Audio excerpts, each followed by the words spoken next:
Hello everyone, हम organisation behaviour के next topic को डिस्कस करने जा रहे हैं। अभी हम लोग इस समय यूनिट 2 के टॉपिक्स डिस्कस कर रहे हैं, जिसमें कि हम लोगों ने इंडिविजुअल बिहेवियर और पर्सनैलिटी डिस्कस कर लिया था, जिसमें कि हमने लास्ट टॉपिक जो कवर किया है वो है big 5 personality.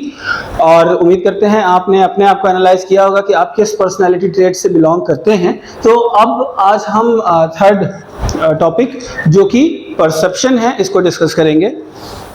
So let's start.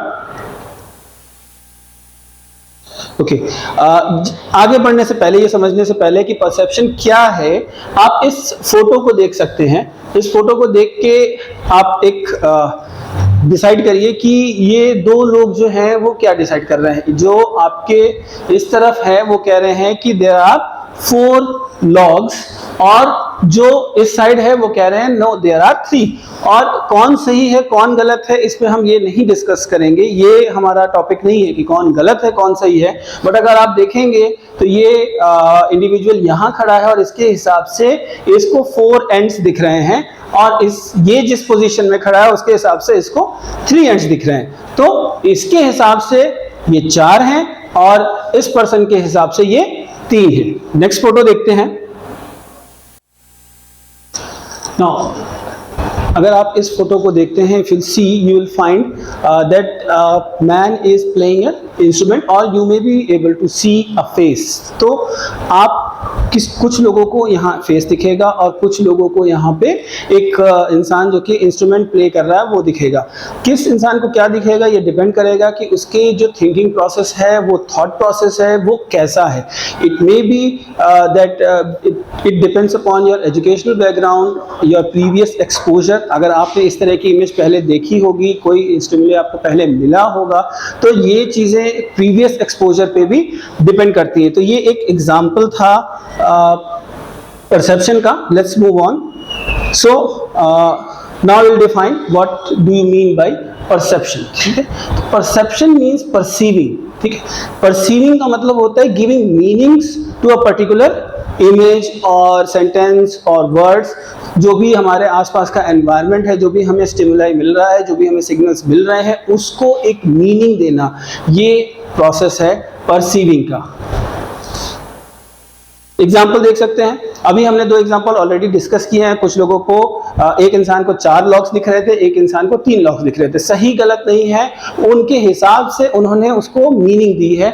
उसी तरह अगले जो इमेज हमने देखी थी उसमें कुछ लोगों को फेस दिख सकता है और कुछ लोगों को एक इंसान म्यूजिकल इंस्ट्रूमेंट प्ले करते दिख सकता है। इसी तरीके से जब हम कभी आर्ट गैलरी में जाते हैं, हम वहाँ पर स्कल्पचर्स देखते हैं, तो कुछ लोगों को उसमें हिडन मीनिंग्स दिखती हैं, कुछ लोग उसकी मीनिंग अलग निकालते हैं, कुछ लोगों को वो बहुत सुंदर दिखता है, कुछ लोगों को वो क्रिएटिव दिखता है, कुछ लोगों को उसमें इमोशंस अलग अलग दिखते हैं। हम जब पेंटिंग्स देखते हैं तो अलग अलग फीलिंग्स जो हैं वो हम उसको मीनिंग देते हैं कि इस पेंटिंग में हमें एंगर दिख रहा है, या सैडनेस दिख रही है, या ये मीनिंग निकल के आ रही है। तो ये मीनिंग जो हम उस पेंटिंग को असाइन कर रहे हैं वो हमारे परसेप्शन की वजह से कर रहे हैं। और ये मीनिंग हम असाइन तब कर रहे हैं क्योंकि इसके पीछे हमारे जो भी एजुकेशनल बैकग्राउंड है, प्रीवियस एक्सपोजर्स हैं, और भी बहुत सारे फैक्टर्स हैं, एजुकेशनल लेवल है, उस हिसाब से हम उस पेंटिंग को मीनिंग दे रहे हैं। ठीक है, तो ये एक एग्जाम्पल हो गया परसेप्शन का। Let's move on. डेफिनेशन पे आते हैं। पहली डेफिनेशन है स्टीफन रॉबिन्स की। According to this, a process by which individual organise and interpret their sensory impressions in order to give meaning to their environment. So ये एक process है जिसमें कि इंडिविजुअल्स ऑर्गेनाइज करते हैं एंड इंटरप्रेट करते हैं जो भी सेंसरी इंप्रेशन का यहाँ मतलब है जो इन्वायरमेंट से हमें सिग्नल्स मिल रहे हैं। जैसे हमको फोटो देखने को मिल रही है, ऑडियो विजुअल हमको चीज़ें देखने को मिल रही हैं, तो ये हमारे लिए जो भी सिग्नल्स हैं या स्टिमुलाई है वो सेंसरी इंप्रेशन है। तो इंडिविजुअल जब इन सेंसरी इंप्रेशन को मीनिंग देता है, उनको एक प्रॉपर फॉर्म में अरेंज करके उनको मीनिंग देता है, तो वो होता है परसेप्शन। ठीक है, next definition Uday Pareek et al ने दी थी। The process of receiving, selecting, organising, interpreting, checking and reacting to sensory stimuli or data. तो जो भी हमको डेटा या जो भी स्टिमुलाई मिल रहा है उनको पहले तो रिसीव करना, फिर हम उसको सेलेक्ट करेंगे। यहाँ पर सिलेक्शन की बात क्यों की जा रही है, क्योंकि हमें जब हम डेली अपने काम में जाते हैं, जब we go to our work and we receive thousands of signals, thousands of stimuli.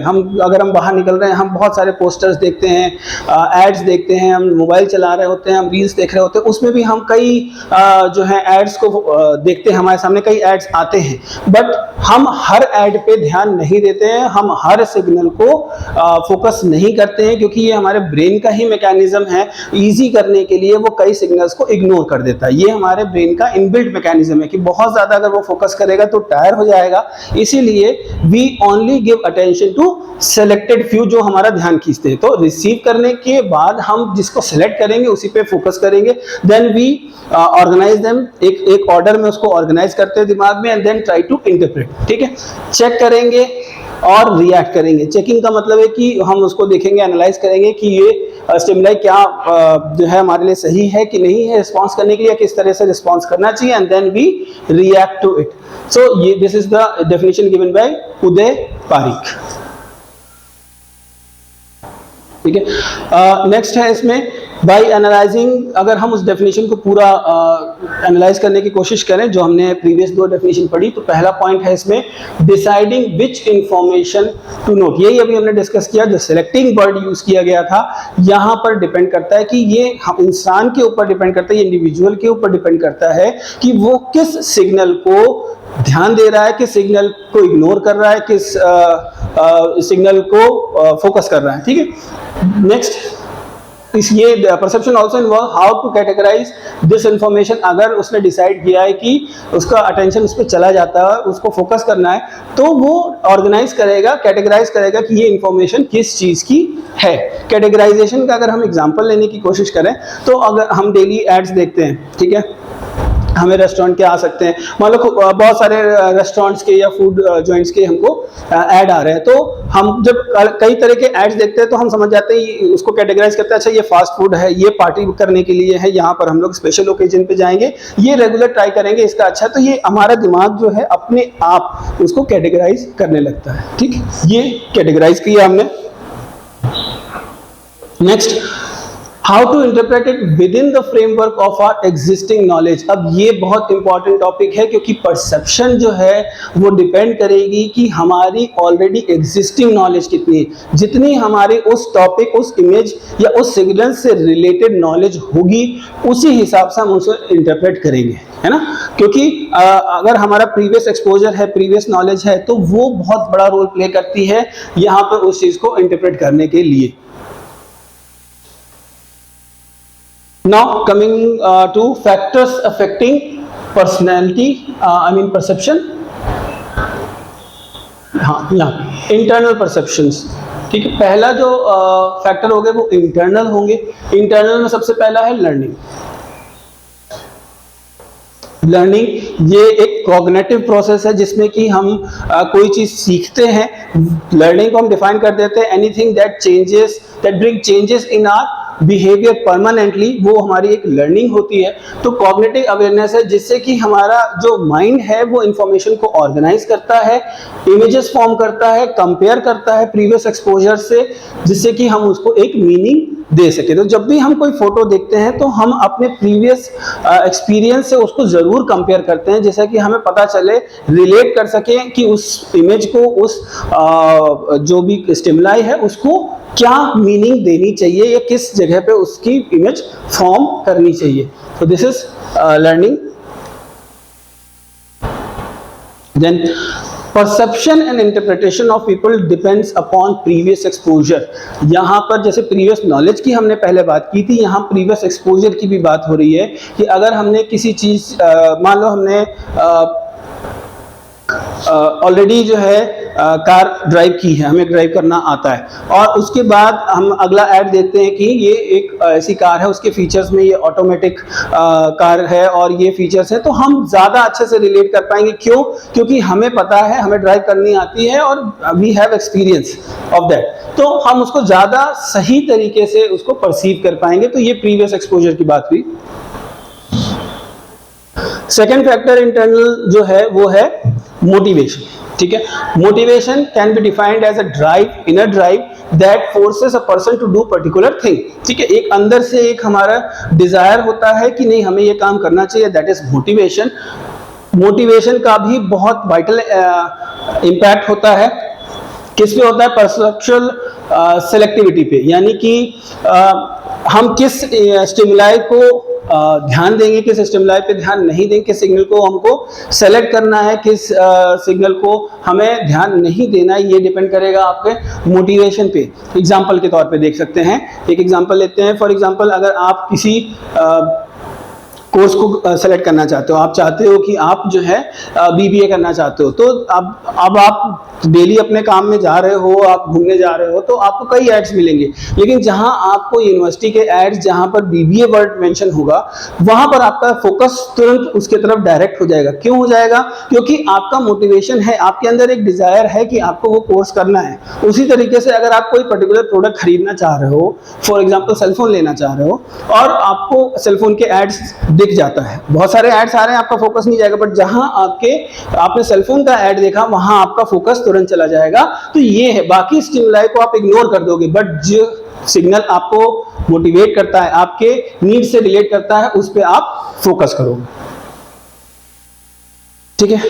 Example यहां पर एक और देख सकते हैं, अगर आपको भूख लगी है, you are feeling very hungry, और आपको खुशबू आ जाती है, स्मेल आ जाती है फूड की, या आपको फूड दिख जाता है, या चाहे तो पोस्टर हो चाहे बैनर हो, या कोई रेस्टोरेंट का आपको बैनर दिखता है, तो आपका ध्यान ज्यादा जाएगा। क्यों? क्योंकि आपके अंदर एक अर्ज है, किसकी है? कि आपको भूख लगी है, आपको भूख मिटानी है, you are hungry, that's why you will focus on that particular smell और साइट, ठीक है। उस सिग्नल को हम फोकस करेंगे।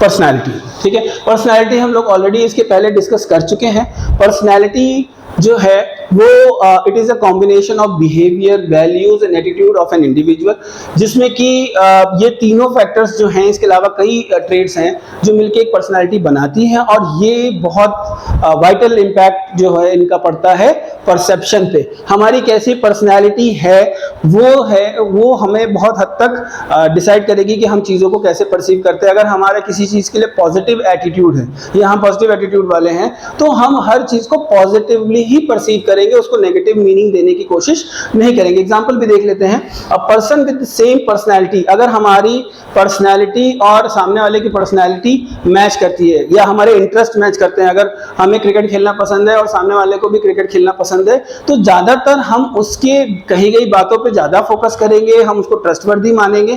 तो ये चीज होती है। अगर हमको लगता है कि हमारी पर्सनैलिटी किसी से मिलती है, चाहे वो ब्रांड की पर्सनैलिटी से ही क्यों ना मिलती हो, हमारा ध्यान उस पर ज्यादा जाता है। तो बिलीफ हो, चाहे एटीट्यूड हो, वैल्यूज हो, ये हमारे परसेप्शन पे बहुत असर डालते हैं।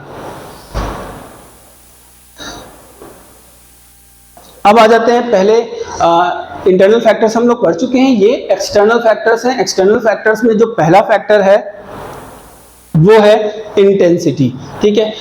इंटेंसिटी का मतलब ये है कि अगर आप किसी वर्ड को, किसी चीज को बहुत इंटेंसिटी से बताते हो, तो वो चीज ज्यादा ध्यान खींचती है लोगों का। अगर आप किसी चीज, अगर आप फॉर एग्जांपल अगर आप चीख के कि कोई चीज बोलते हो, या थोड़ा सा लाउड वॉइस में बोलते हो, तो वो लोगों का ध्यान ज्यादा अट्रैक्ट करती है। इसी तरह अगर आप कोई बिग येलो कलर या अट्रैक्टिव कलर्स में कोई चीज रखते हो जिसकी इंटेंसिटी बहुत ज्यादा है, तो ये चीजें ज्यादा ध्यान खींचती हैं शॉर्ट टाइम पे। एग्जाम्पल देख सकते हो, येलिंग, विस्परिंग, या वेरी ब्राइट कलर्स जो हम यूज करते हैं, तो वो जो है ध्यान बहुत ज्यादा खींचते हैं। अगर रेड कलर में होगा तो हमारा फोकस तुरंत जाता है ना, ऐड पे बड़ी सी स्क्रीन पे रेड कलर का हो तो बहुत दूर से भी हमारा फोकस जो है उस पे जाएगा। तो ये है इंटेंसिटी का एग्जाम्पल।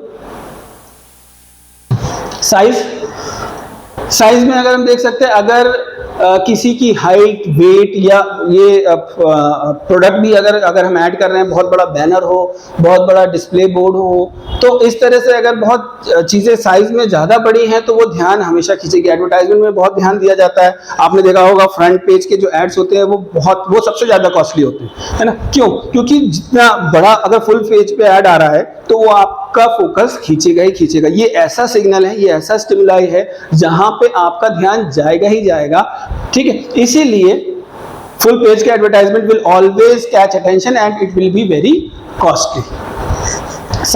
साइज के बाद आता है रिपीटेशन। अगर किसी चीज को हम बार बार रिपीट करते हैं, एक ही सिग्नल को हम बार बार रिपीट करते हैं, तो वो हमारा ध्यान जरूर खींचेगा। आप देखते हो कि कई एड्स जो होते हैं प्रोडक्ट के, वो बार बार दिखाए जाते हैं टीवी पे, जिससे कि हमारा ध्यान खींच सके। हमने पहले मॉडल्स में भी पढ़ा था कि हमें सबसे पहला जो है वो मार्केटिंग में पढ़ा था कि हमें अटेंशन ग्रैब करना है। तो यहाँ पर ये जो रिपीटेशन है, ये भी अटेंशन ग्रैब करने में काम देता है। अगर हम किसी चीज को बार बार, मान लो पहली बार में हमने उसको इग्नोर भी कर दिया, पहले 2 बार में भी इग्नोर कर दिया, पर अगर वो हमको बार बार दिखेगा तो हमारा ध्यान जरूर जाएगा। तो रिपीटेशन भी बहुत हेल्प करता है।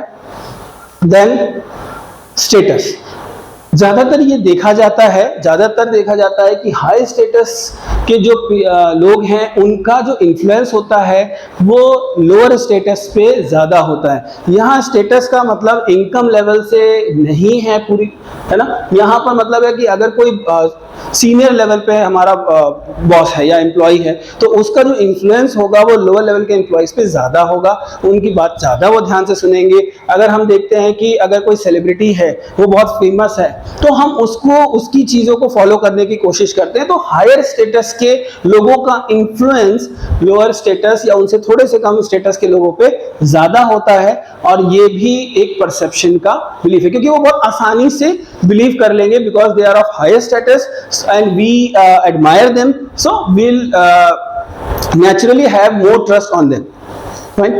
Then next is contrast का मतलब है डिफरेंस, ठीक है। यहां पर जब एग्जांपल है, an object with contrast with the surrounding environment is more likely to be noticed. For example, आप देखते होंगे जब आप मूवीज में जाते हो तो एग्जिट साइन जो है वो रेड कलर में लाइट जल रही होती है, और जो बैकड्रॉप होता है ज्यादातर वो ब्लैक होता है या डार्क कलर्स में होता है। अगर मरून भी होगा तो वो डार्क कलर में होगा, और जो एग्जिट साइन है वो ब्राइट रेड में होगा। तो ये कंट्रास्ट है, डिफरेंट कलर्स है ना। ब्लैक में व्हाइट दिखेगा या व्हाइट में ब्लैक दिखेगा, जैसे नंबर प्लेट्स होती है व्हीकल्स की, ठीक। तो इस तरह से भी अगर हम अपने स्टिमुलाई को भेजते हैं तो कंट्रास्ट जो है वो बहुत इफेक्टिव साबित होता है परसेप्शन के लिए। परसेप्चुअल प्रोसेस हम नेक्स्ट क्लास में करेंगे। अभी के लिए इतना ही। Thank you.